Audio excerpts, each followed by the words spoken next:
West Denver. Sleep deprived and heavily caffeinated. All right, let's do this then. This is the Jeff and Bill Show. I don't agree with that. They don't always agree, but hey, at least they have coffee. Coffee. And each other. I love you, man. God help us. I want to bless him. We need all the help we can get. Now here's Jeff Hunt and Bill Thorpe. The Jeff and Bill Show on News Talk 710 KNUS.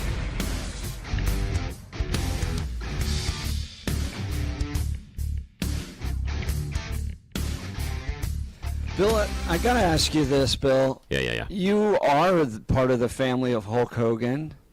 I've been part of funerals that are legendary people, right? I go back to Bill Armstrong and his family and his commitment to faith and politics, and he was the president of a university, and then how you intertwine all that and honor the person properly. So you're a wrestling aficionado. Yeah. Mr. Thorpe. It's weird. You're part of the planning of the funeral for Hulk Hogan. What do you do? How do you honor his legacy but also make it tasteful? Yeah, the thing for me is that I don't personally want a shirtless 71-year-old. That's not what I want to see inside the thing. So for me, I would put, I would do the tuxedo shirt, the tuxedo jacket, the tuxedo tie, the trunks, the Hulkamania trunks, the boots, and the bandana. That's how I would good. do it. I like that. That's enough of covering everything. Would you do anything in the service, though? Would you involve wrestling? Would you come up and make a show of it? It depends. Now, here's the thing. Okay, there's a dichotomy inside of Bill right now. One is understanding the respectful nature of the ceremony and what's going on. However, the other side of me that is like, let's just break the rules and have fun with this thing. So there's part of me, and that's really where I live my life, on the idea of let's do something different here. Let's do something that's just different. I would absolutely lean into some of the professional wrestling type of things, but I would have to have it discussed with the family as far as what happens and how that happens and what you do with that. So I don't know, but I absolutely would do something inside of professional wrestling, something that happens inside of that. But again, don't know. It'd have to be something that the family would be agreeable to. Is it something where one person is giving a eulogy, and you don't know who you want to do it? Maybe it's two people, and I'm saying let's just say that we have two people who want to do the eulogy. What you do, you have one person start to give the eulogy, and the other person runs in with a chair, hits the first person, and then finishes the eulogy. Something like that. Something where how do we incorporate the showmanship and the fun nature and just the over the top nature of professional wrestling, but it would have to be based on what the family wants. Because if they were like, no, I want this, I want a respectful eulogy, okay, we wouldn't do that. Maybe we do it somewhere else. Maybe we do it at the end of the ceremony. Maybe it's the beginning of the ceremony.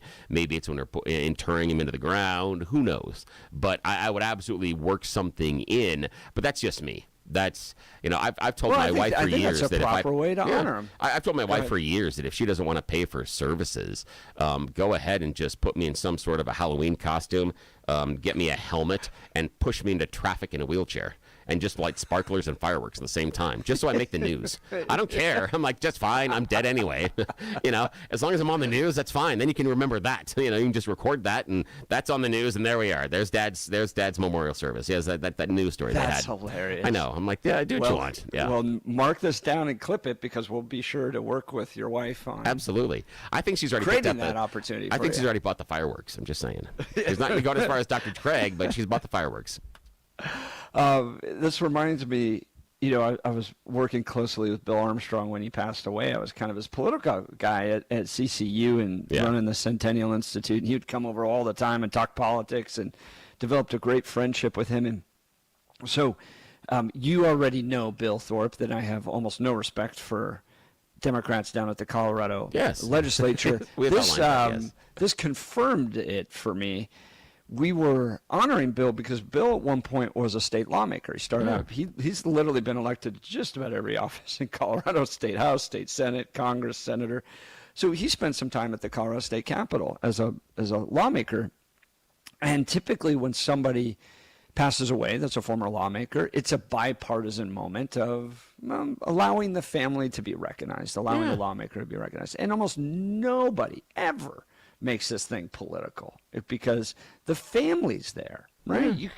This could be somebody you disagreed with passionately. You hated their politics, but you had a small amount of respect when it came to at least honoring. Is at least when they've passed the time to air the grievances somewhat over because they can't respond. Again, you may have disliked everything, but guess what? They don't get to vote on a damn thing anymore. So shut up. I never understood that. That makes you a respectable person. House Democrats, don't say that out loud. It will ruin my reputation. So we're down there honoring Bill Armstrong at the state capitol, and they're going to do a little thing that recognizes Bill, a little plaque, a little statement, that type of thing. And we'll get it framed for the family and all that stuff. So Bill used to wear a button, and it was a button that represented a saying he always had, which said, Jesus, Jesus, Jesus. And it was something he finished every speech with. He'd go, it could have been about trade policy, and he'd bring it back to Jesus. He'd share the gospel of Jesus Christ, and then finish by going, guys, at the end of the day, all that matters, Jesus, Jesus, Jesus. That was Bill Armstrong through and through, and that was his saying. So we go down there, and everybody's wearing Jesus, Jesus, Jesus buttons, and at the end of each speech by any Republican that had worked with Bill Armstrong, they would go, Jesus, Jesus, Jesus. And it was just a way that we recognized and honored Bill. Well, lo and behold, the House Democrats walk out and come back in after this memorial and get up there all together, and they stand at the well and they go, we've never felt more like Germany in 1945 than we have right now with the chanting of Jesus, Jesus, Jesus from the floor of the House. And I remember just going, all right, come on, guys. Oh, that's dumb. No, we're not that's just going, stupid. We're not going, you Democrats, Jesus, Jesus. It was the end of every speech in honor and reflection of a great man and his deep commitment to Jesus Christ. And yeah, it was stupid. Thing. That it's so incredibly stupid. It's incredibly stupid, and this is the reason why I have a critique that I think that more of our Democrat colleagues should spend a wee bit more time in church. But you and I are thinking of that for different reasons. You're hoping that Jeff is hoping that their hearts and minds and their soul will be changed. That they will have a different path forward and they will see the light. Yes. I'm not that convinced. I do not have that. I don't think they're going to be seeing the light. But I think they need to spend more time in church because everyone who has grown up in church understands that sometimes church spends some time doing stuff you don't want to do. Sometimes it sits up there and you get a homily and this is dumb. Or sometimes someone's getting up there, I don't need to hear these announcements or this potluck or there's an activity. Sometimes over the course of what goes on inside you're like, okay, but I got to be here because I'm here for church and I'm part of the community and I'm going to be respectful. I'm going to do this, even though I may not appreciate what we're doing here. That's fine. That is fine. That's why I need to spend more time in church. Every child learns that before the age of 13, that they're sitting there. Nothing that's going on inside a church more times than not deals with anything that's going on in your life. However, you learn to sit there and be respectful. That's it, Dems. That's what I'm talking about. The idea that you need more church in your life, but for different reasons. Jeff is hoping there to save your soul. I'm hoping you just learn some manners. That's all I'm hoping for here is just some manners, people. That's it. And to that point, Bill, there will come a time where lawmakers that are currently elected will pass away. Yes. And I sure hope Republicans, when members of, let's say, the LGBT community get up and talk about how important Jared Polis's life and legacy was to advancing their rights, whatever, fundamentally disagree with what they're talking about. But I'm not going to get up there and go, this reminds me of 1945 Germany with the pushing of values upon me that I don't agree with. Now, to your point, shut up. It's not about you. No. It's about the family that's there and recognizing and being a body that honors people you may disagree with, but they put in their time, they serve their community, and their families are there. So shut up. You just hit the nail on the head, my friend. Okay, I know we got Blake sitting in the wings here doing news, but you hit the nail on the head. These are the four words that I believe Republicans should take from my partner, Jeff, print them on T-shirts, put them on a placard, put them on signs. This is what you need to do. You need to, when dealing with the Democrats down under the Golden Dome with our state legislature. It's a great reminder. And Jeff just hit it right there on the head. It is perfect. The perfect 4 words. It's not about you. That was it. That's it. Because remember, they show up at the thing that is supposed to be a memorial and an honorarium for Bill Armstrong, and they get mad because their feelings were hurt. Guess what? It wasn't about you. It's not about you. Stop doing that. And strangely enough, it's weird that you say that about Bill Armstrong, because my mom had that same phrase about Jesus, Jesus, Jesus, but mostly it was about Jesus, Jesus, Jesus. Do you know what's going to happen if you don't claim this up before your dad gets home? It wasn't the same thing. I don't think it was uttered under the same type of evocation of the word and the faith. I don't think it was the same message. But boy, did I hear that a lot when I was a kid. That's funny. Yeah, I heard that a lot. All right, good one. Now it's time for news and comment with Mr. Blake Olson. Blake Olson. Blake Olson, news and comment. Good Monday morning, 66 with some clouds in the sky. Mostly sunny though, gorgeous up and down the Front Range, expecting a high of 98 today. This portion of the news sponsored by Pastor Camp Heating and Air Conditioning at 303-777-1234 to learn more about special opportunities, savings opportunities on Lennox equipment. Our top story, 4 people injured in a shooting early Sunday morning in Lodo, just a block from Coors Field. Witness Patrick Dickman says it was chaos among hundreds of people during bar closing time. I was ordering a hot dog, and next thing that I heard, pop, pop, like 10 different shots, and I seen 3 people fall to the ground. Police say 3 victims have non-life-threatening injuries, while a 4th is in critical condition. The shooting happened near 20th and Market Streets shortly after midnight. Investigators still working to identify a suspect and determine what led to the violence. No arrests have been announced. We need to find this criminal so others think twice about doing this. Have to be tough on crime, or this is going to continue in Lodo, and it's going to get worse. A man was shot and seriously injured while sitting in his vehicle just after midnight on Sunday in the 900 block of South Peoria. Aurora police say the victim was approached by unknown individuals, exchanged brief words, and was then shot. He was taken to the hospital with serious injuries. The victim could not provide a clear description of the suspects. Colorado Parks and Wildlife say that a teenager is recovering after being hit by a boat propeller. It happened Sunday at Cherry Creek Reservoir when the teen was being pulled by a boat while on a tube. Officials say he had several severe injuries to both legs and applied a tourniquet. He was transported to a local hospital. All the commies coming out on the Sunday shows to defend the lefty dirtbags, Comey, Clapper, Brennan, Clinton, and Obama. Eric Holder, Obama's right-hand man. Nobody believes this guy who looks like Howard Sprague on the Andy Griffith Show. And this administration has used the Justice Department, has used the power, the investigatory power of the Justice Department to target political opponents of the president.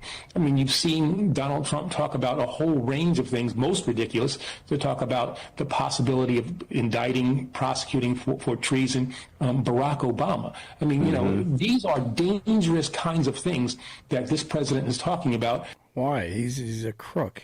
And I'm really concerned that this Justice Department, under Bondi, under Patel, will do things that are inconsistent with the traditions of the department and put at risk the lives and well-being of many people in this country who are... Wait, you mean like Clapper and Brennan and Clinton and Colton? Nobody cares about them.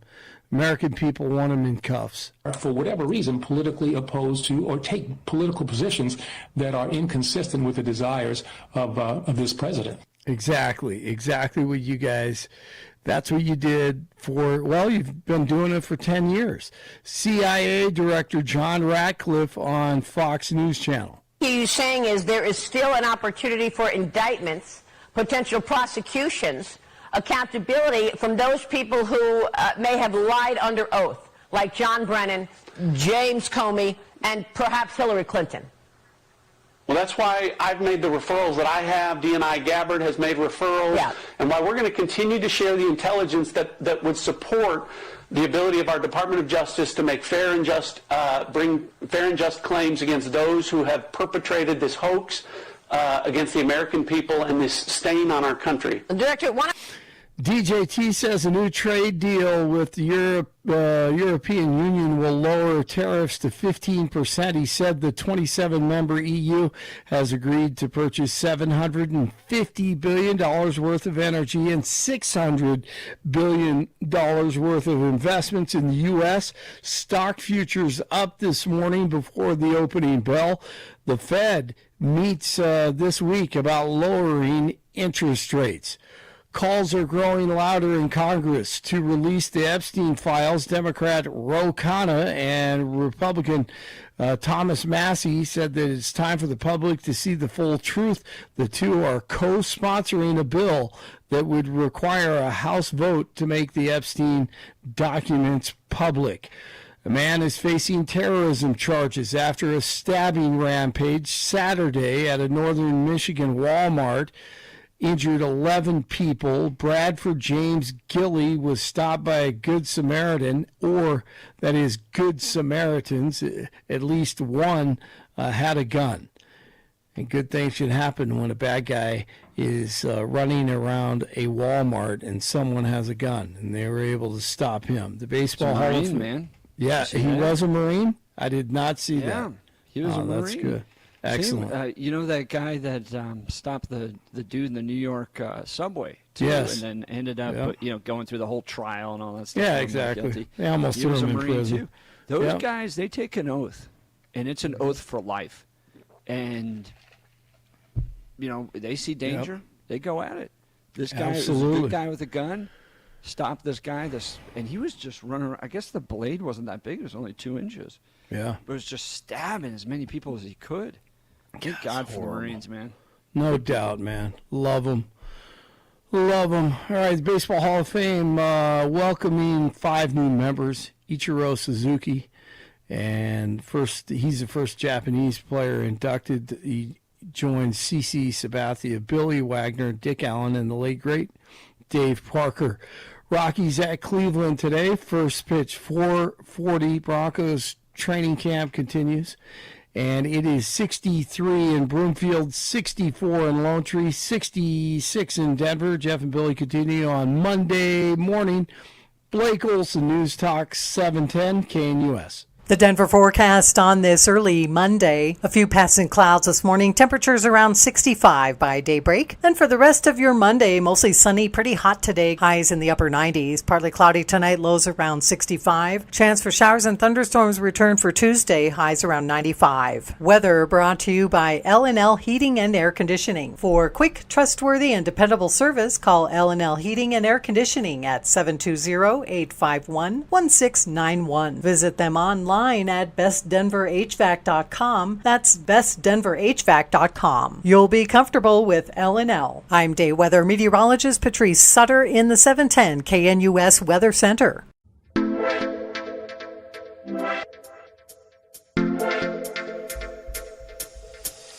I don't know if you saw this news over the weekend. Sean Foyt is friends with Lauren Boebert, and he did a rally worship service here in Denver. Do you remember all the riots around that? No, I don't actually. No, because there wasn't any. I don't remember any riots. No riots. There's none at all, in fact. And he came here and had the whole state capitol, the West Steps, to himself, and led a time of worship and prayer. And then I think people kind of walked through the streets with banners that said, "Jesus is King, Jesus is King." Now, contrast that, of course, with the banners from some of the radical leftists that are calling for the death of the president in their signs. But again, we've seen it. It's been here in Colorado, and it literally didn't make the news at all. Lo and behold, Sean Feucht is in Canada, and the government steps in to shut down his worship services. And he's traveling around Canada, and 6 of them were canceled. Here's the mayor of Montreal. This is a spokesperson for the mayor of Montreal on the reasons for canceling his event. This show runs counter to the values of inclusion, solidarity, and respect that are championed in Montreal. Freedom of expression is one of our fundamental values, but hateful and discriminatory speech is not acceptable in Montreal. They then went on to ticket the churches and fine them $2,500 for hosting Sean Feucht. Now, Friday night he hosted a worship service, and Antifa came in and threw smoke bombs at the guy. Smoke bombs. Then I saw other people covering what he's doing, and it was a worship service. It was a worship service with some comments they don't like. The left doesn't like the fact that he's so bold on issues like abortion, transgenderism, gay marriage, those types of things, and his connection with Donald Trump. And so they are silencing him. And they're doing essentially what's called the heckler's veto, which is, oh my goodness, other people are angry about you, ergo, we get to shut you down. And I just want to read that statement again in light of, just think of the irony of the statement. So you're shutting down somebody who leads a peaceful, again, we saw it here in Colorado, peaceful religious service. You don't like their stance on abortion, gay marriage, transgenderism, and you don't like his connection with Donald Trump. This guy has never called for violence. This guy has never enraged a mob to go break things, okay? Yet, the mayor is going to shut down this event because it runs counter to the values of inclusion, solidarity, and respect. And Bill, this just reminds me of what I've been saying about the left here in Colorado, is that the most intolerant people come from the left. In the name of inclusion, they shut down speech they disagree with. In the name of respect, they shut down events they disagree with. Now, as a result, I think you have the scenario where shutting him down gives him more attention, and now more people are showing up and all that stuff. But it seems to me that Canada is radically, what's the opposite of inclusion? Not inclusive? Exclusive? Exclusive, yes, there you go. That they're radically exclusive, all in the name of inclusion. Your thoughts, sir? To me, I mean, rules in Canada are a little bit different. I'm bothered a little bit that the government comes in and is doing this, but we've seen this on both sides recently based on speech. The one that we have that would be on the other side of things recently is the performance at Glastonbury by Bob Dylan and leading the IDF chants, the death to IDF.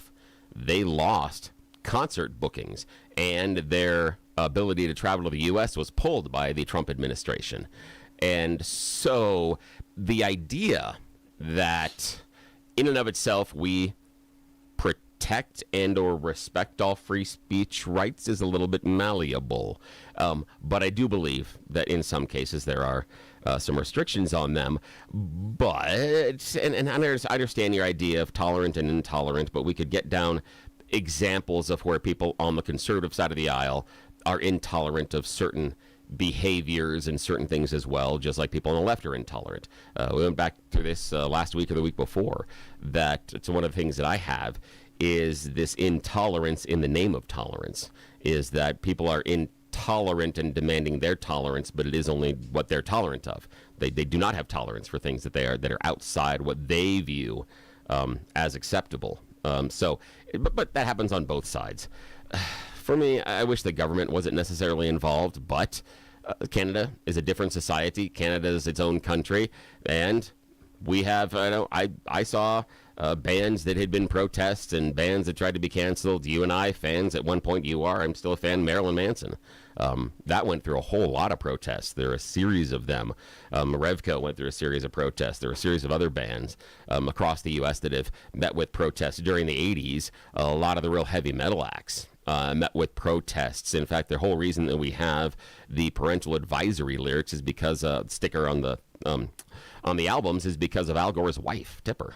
That's why those exist. Is she pushed that through? That was one of her things. Is that what people were listening to as far as the music was harming them, and we shouldn't have these kids be exposed to this type of music. They were going to become little Satanists because of the Iron Maiden songs and Black Sabbath and things, not understanding that. Again, on a side note, most of those songs they were complaining with were actually metaphorical, but the people that were in charge missed the metaphors as far as what was going on at the time. But that's okay. We miss those metaphors all the time. So for me, I think it's kind of silly. I think it's dumb. I wish that it wasn't the government.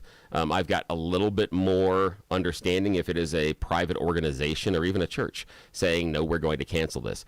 The thing that I've got and the they issue have with the right is to the do government. that. Yeah. Problem I have is with the government, but Canada operates off of different rules than we do. So I'm not expecting the Canadian government to act as the same way I would expect the American government to act. So because they do, they operate off of different rules.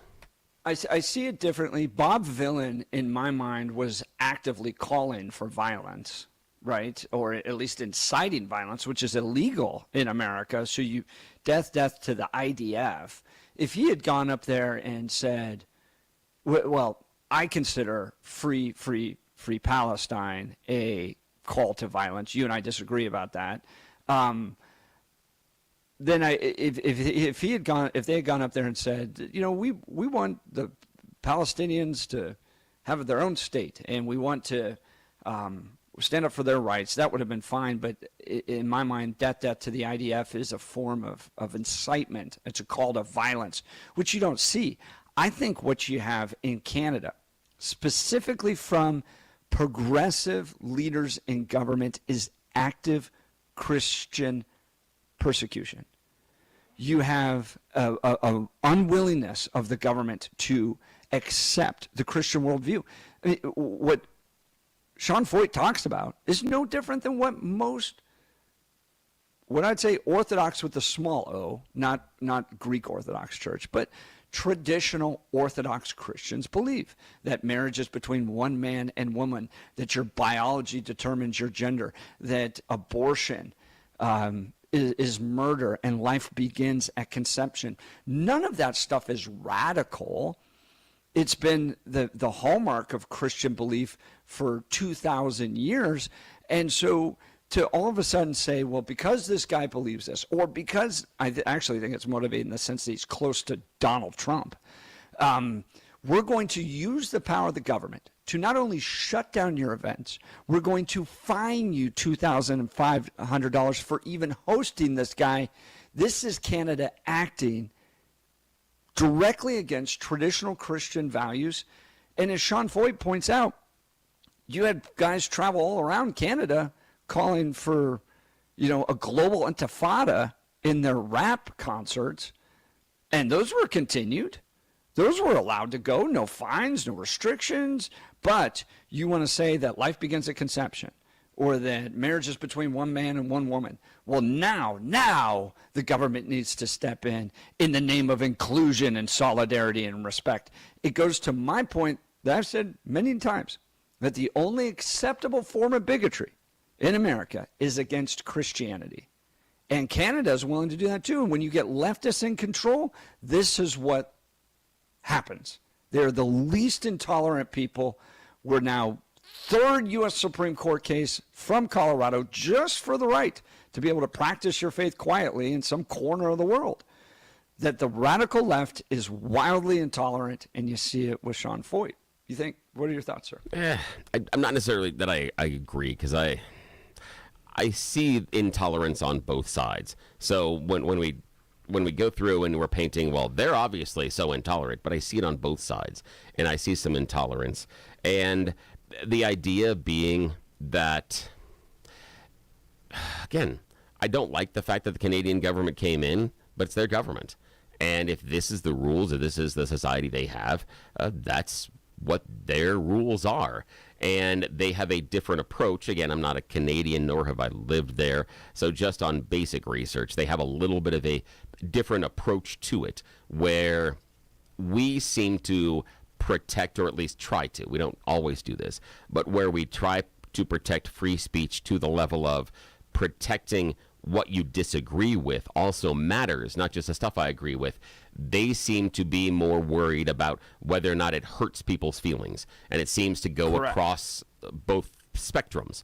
And I understand why it feels like at this point that it's concentrated on this group, on Christians at this point, but I think that there are going to be a lot of groups inside of Canada that at one time or another are going to feel that, well, because of how they approach it, that they feel aggrieved one way or the other. I mean, that's the issue, is, okay, and I'm not certain why we need to be so upset that a government, for whatever reason, in another country, isn't allowing him to perform. Because, again, we have decided, Donald Trump administration has decided there are a number of different bands and things that have not been allowed to perform. There's a English punk band it's not Bob Vylan, but they're a different punk band, who 2 of their members, the visas were pulled. So the band canceled their tour here. Minor, I mean, they're performing for tens of people. So again, not a big thing, not a big deal, but that happens, and they were pulled for a variety of reasons politically. Okay. I'm not necessarily a fan of it, but that's their rules. Inside of England, I wish they would have a free speech law. They don't. They don't have free speech. They have nothing like that. They have constraints, a whole bunch of constraints on what you can say and what you can't. But that's how they're running their stuff. So if Canada wants to run their Canada this way, okay, fine. Let's go, okay. All right. So the government's pulling visas, canceling shows based upon disagreements with politics. Okay. It's happening on both sides. Let's grant that. Okay. But look at why. Just because it happens doesn't mean it's the same. And the reason I'm pointing this out is, in Canada, what does Canada see as a threat? What is Canada going, you are so dangerous, Sean Feucht, that we are going to cancel your events and fine anybody who hosts you? Traditional Christian beliefs. That's what Canada is seeing as so dangerous. Now, America may look at Bob Vylan, for instance, and go, yeah, we're not going to give you the ability to travel around our country and spew hatred towards Jews. Just because it happens doesn't mean it's the same. And Canada is showing the whole world, and especially Americans, that what they deem as a threat to their society, traditional Christian beliefs.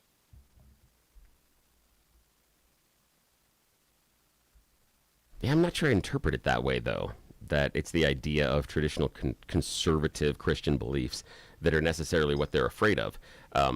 I think it's what they're worried about is that people using their Christian beliefs as justification for something else.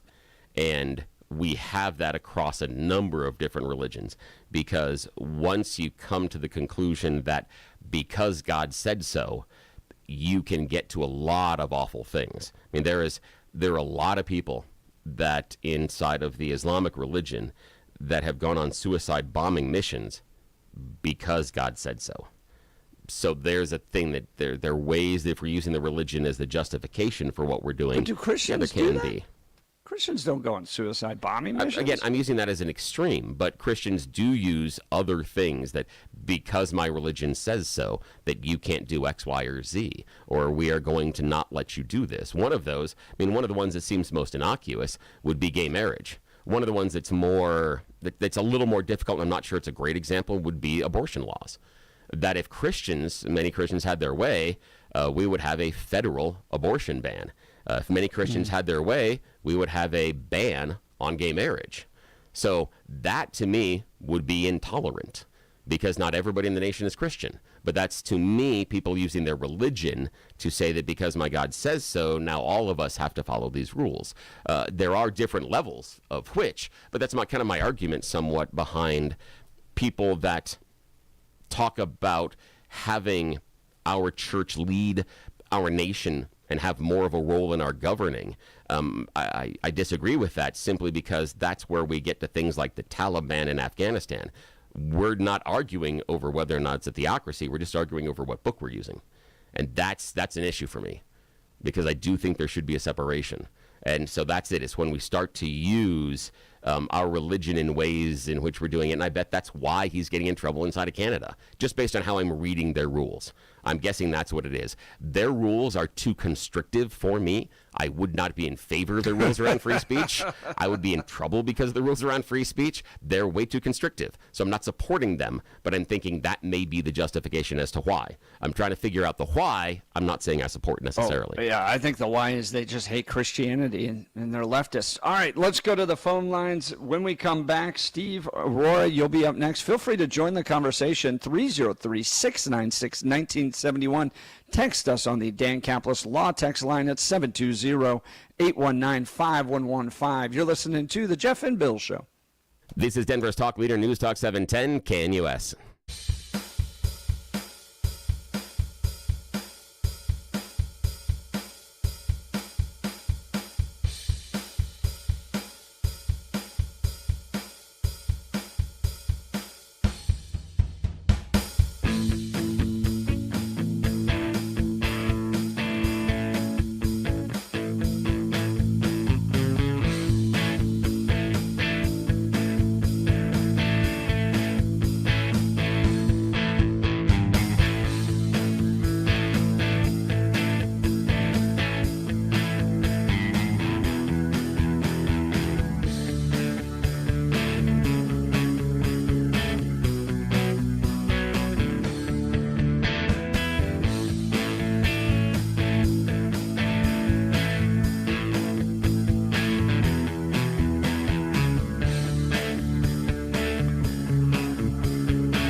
Welcome back to the Jeff and Bill Show. We're kicking it off this Monday morning. It's already spicy. The question I got for you has to do with the treatment of Sean Feucht in Canada, where he had 6 of his concerts canceled. The mayor of Montreal, through their spokesperson, saying the shows run counter to the values of inclusion. So shutting down something because you're so inclusive, I don't know. It just seems hypocritical to me. Yeah, I'd agree. And in my mind, the left is just intolerant of Christianity. They hate Christianity, and so they'll shut it down any chance they can get. Let's go to the phone line. Stephen Aurora. Good morning, Stephen. You're on with Jeff and Bill. Morning. Morning, fellas. Hey, well, just to start right off, I'm a deist, and I'm terrified of any organized religion because those people are all true believers, and true believers are the most dangerous people on earth, and I truly believe that. But I was going to say, yeah, you sound like a true believer in your beliefs. Yes, I truly believe that the true believers are dangerous, and they've wrought death upon competing religions and their own religion for since the beginning of probably cavemen. But, you know, they are intolerant of this guy, and I have no idea who in the hell he is. But the left does have a war on Christians, and I could support that war as long as they would fight it with the same venom and ferocity against, if they use it against all the other religions. I mean, it's shocking. But, you know, the first time I heard Billy try to take a towing cable and thread it through the eye of a sewing needle, I was amazed. And I kept listening. I thought, that's amazing how he can do that. And then it started to irritate me, and I stopped listening. Then I realized, hey, wait a minute. I need to take another look at this. And it's actually hilarious. And I really, really can't believe that you're not being disingenuous at times, that you take that big towing cable and just delicately thread it through the eye of that needle. Thanks for hearing me out. Mr. Thorpe? Okay. Response to you, sir. I don't know what to respond because he didn't make any assertions. I mean, again, it's just he said you do this thing, but he didn't give me any descriptions as to what. And again, didn't listen for a while, but now back listening and says that what I'm doing is ridiculous, but no explanation. There's nothing to respond to. He says that I take a big towing cable, thread it through the eye of a needle, but doesn't give any sort of context. Doesn't refer to what we're talking here. And the weird part about it is he thinks that people can be intolerant, but he wants more intolerance toward religion. So it doesn't sound like he's necessarily arguing on your side, Jeff. And I'm not certain that he's necessarily arguing on my side. That was just weird. Again, I deal with it a lot of times where there are these descriptions, sometimes ad hominem attacks, sometimes just bad faith arguments, but always concerned about me and what I am or I do, not the issue. I deal with the issue. That's fine, but appreciate the phone call, Stephen. That was weird because there's no response to it because I don't know what he's referring to. I can't say, well, the reason I made the argument or the reason or this is the logic because there's nothing there. He just said I do something. Okay, fine. So in one way, he points out that everybody has a set of beliefs, and they tend to be true believers in their beliefs. Yeah, right. Sure. So he acknowledges that, and he's right. Yeah, and I would submit that in some cases, belief is much more dangerous than knowledge. Belief is by far more of a danger than knowledge is because belief does not require support.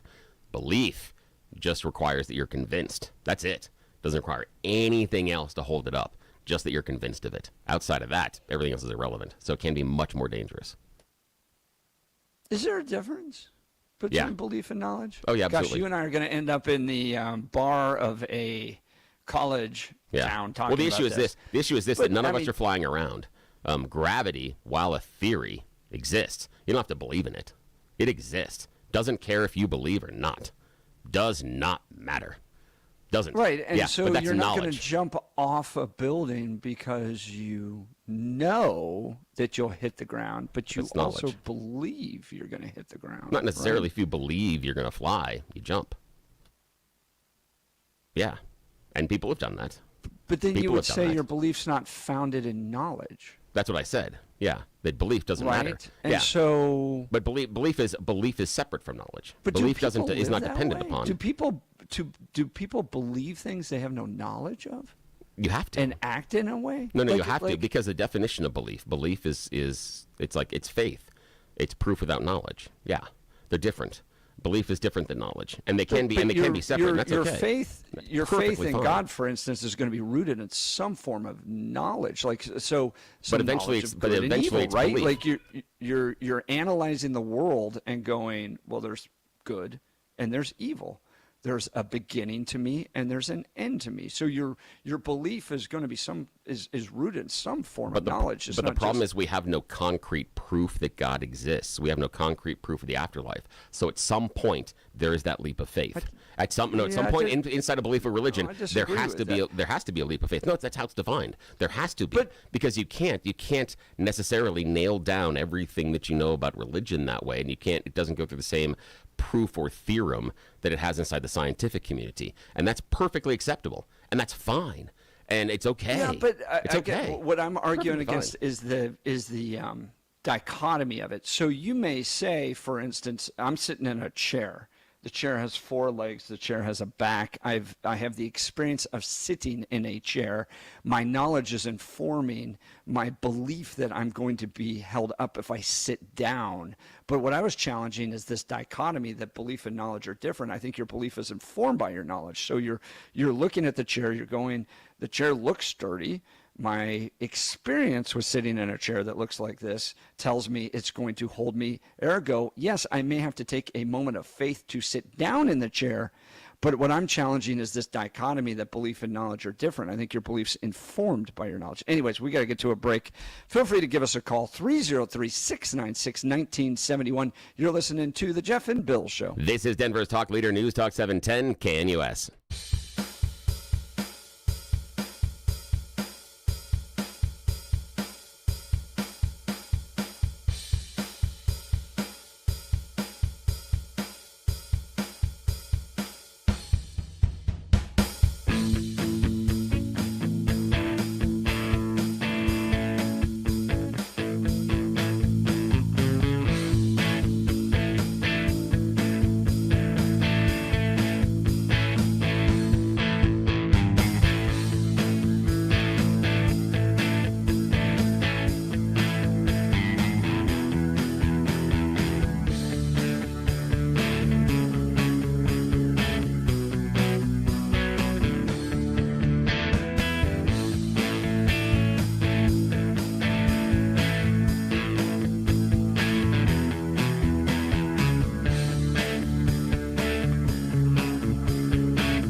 Welcome back to the Jeff and Bill Show. We're talking about Sean Feucht and the cancellation of his tour through Canada as government officials stepped in the name of inclusion to cancel a Christian worship leader.